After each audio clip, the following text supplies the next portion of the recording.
kita semua. Ibu Bapak yang saya hormati, rekan-rekan media, Majelis Umum PBB telah meminta nasihat hukum atau advisory opinion dari Mahkamah Internasional atau ICJ mengenai konsekuensi hukum dari kebijakan dan tindakan Israel di wilayah pendudukan Palestina termasuk Yerusalem Timur. Permintaan ini telah disampaikan oleh Majelis Umum PBB ke ICJ pada 17 Januari 2023. Terhadap permintaan tersebut, ICJ telah mengundang negara-negara anggota PBB untuk memberikan masukan pandangan hukum. Merespon permintaan tersebut, dari sejak awal, Indonesia sudah memutuskan akan berpartisipasi aktif, membantu memberikan masukan pandangan hukum kepada ICJ. Masukan tersebut terdiri dari dua hal. Pertama, masukan tertulis atau written statement yang sudah disampaikan Indonesia kepada ICJ pada bulan Juli 2023.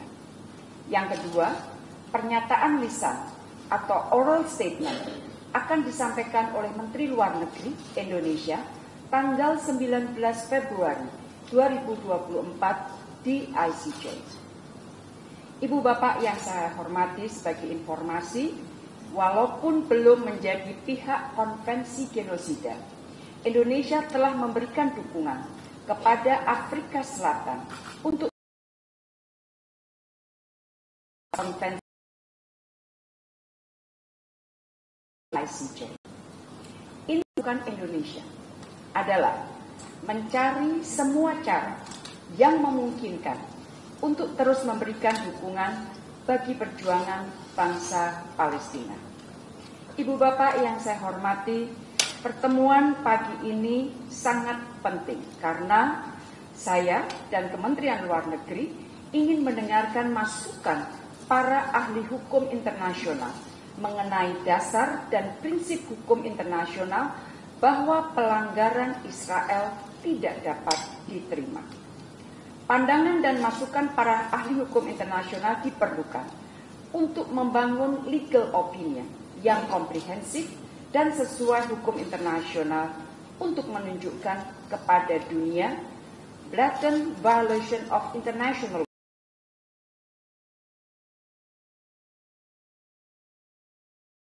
upaya Majelis Umum mendapatkan advisory opinion dari Mahkamah karena hukum internasional harus ditegakkan. Hak untuk menentukan nasib sendiri rakyat Palestina harus dihormati dan pendudukan Palestina oleh Israel yang sudah berlangsung lebih dari 70 tahun tidak akan menghapuskan hak rakyat Palestina untuk merdeka. Berbagai kebijakan Israel seperti aneksasi wilayah Palestina, pemukiman di tepi barat, serta mengubah status kota Yerusalem tidak sah menurut hukum internasional. Tindakan yang tidak sah oleh Israel harus dihentikan dan perlu akuntabilitas untuk pelanggaran hukum yang terjadi. Negara-negara harus juga memberikan dukungan kepada Palestina. Dan masyarakat internasional termasuk PBB harus tidak mengakui legalitas tindakan Israel tersebut. Ibu Bapak yang saya hormati, tampilnya Indonesia di depan Mahkamah Internasional akan melengkapi berbagai langkah diplomasi Indonesia dalam mendukung perjuangan bangsa Palestina. Dalam 3 bulan sejak konflik meletus, diplomasi Indonesia tidak tinggal diam dan terus menggalang dukungan untuk Palestina. 2 kali saya berbicara di depan Dewan Keamanan PBB dan juga Majelis Umum PBB. Saya juga berbicara di forum internasional lainnya seperti ASEAN, WHO, Dewan HAM, hingga Global Refugee Forum.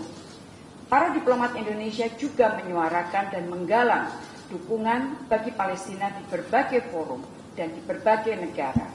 Dan pada saat yang sama, Indonesia juga telah mengirimkan dan akan terus mengirimkan bantuan kemanusiaan untuk Palestina. Presiden Joko Widodo juga langsung memimpin delegasi Indonesia pada KTT gabungan OKI menjadi salah satu motor penggerak untuk menggalang dukungan bagi Palestina. Dan secara khusus, para pemimpin KTT gabungan OKI dan Liga Arab telah meminta saya dan 6 Menteri Luar Negeri OKI lainnya untuk menjalankan misi internasional mendorong gencatan senjata dan proses perdamaian. Dalam menjalankan mandat tersebut, Ibu Bapak, Komite Menlu telah melaksanakan, Komite Menlu ini adalah 7 Menteri Luar Negeri dari OKI. Komite Menlu telah melakukan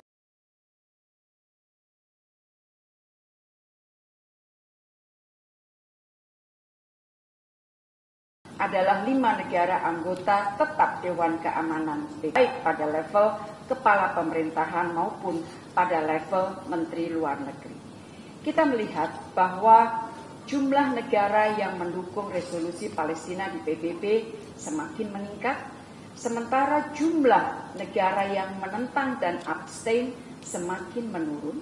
Tekanan domestik negara semakin meningkat, dan pada akhir tahun lalu Dewan Keamanan PBB akhirnya berhasil mengadopsi resolusi kemanusiaan untuk Palestina, namun semua itu belum cukup.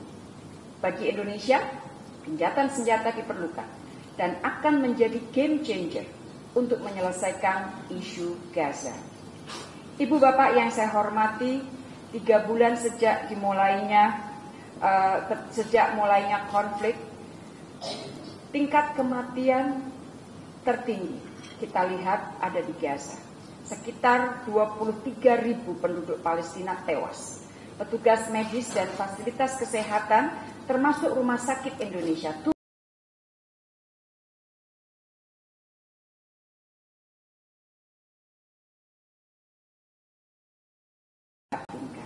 karena itu diplomasi Indonesia untuk Palestina belumlah selesai. Diplomasi Indonesia harus terus berlanjut, baik dari sisi politik, ekonomi, kemanusiaan, dan juga hukum internasional, hingga bangsa Palestina dapat menikmati kemerdekaan yang sepenuh-penuhnya.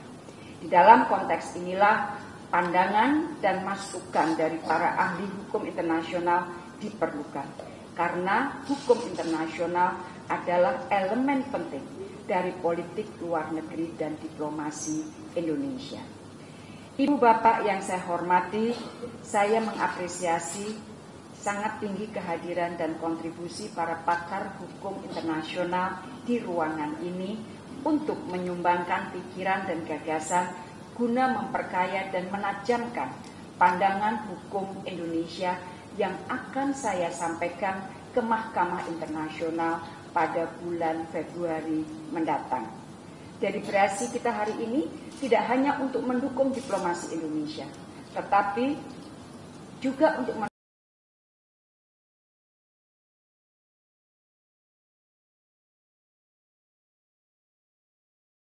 Palestina mencapai cita-cita kemerdekaannya. Akhir kata, sekali lagi saya ucapkan terima kasih banyak atas kehadiran dan partisipasi aktif Ibu dan Bapak serta para pakar hukum. Ucapkan bismillah secara resmi saya buka. Sekali lagi terima kasih dan mudah-mudahan upaya kita hari ini akan banyak manfaatnya bagi kita, bagi dunia, dan terutama bagi Palestina. Terima kasih. Wassalamualaikum warahmatullahi wabarakatuh. Terima kasih.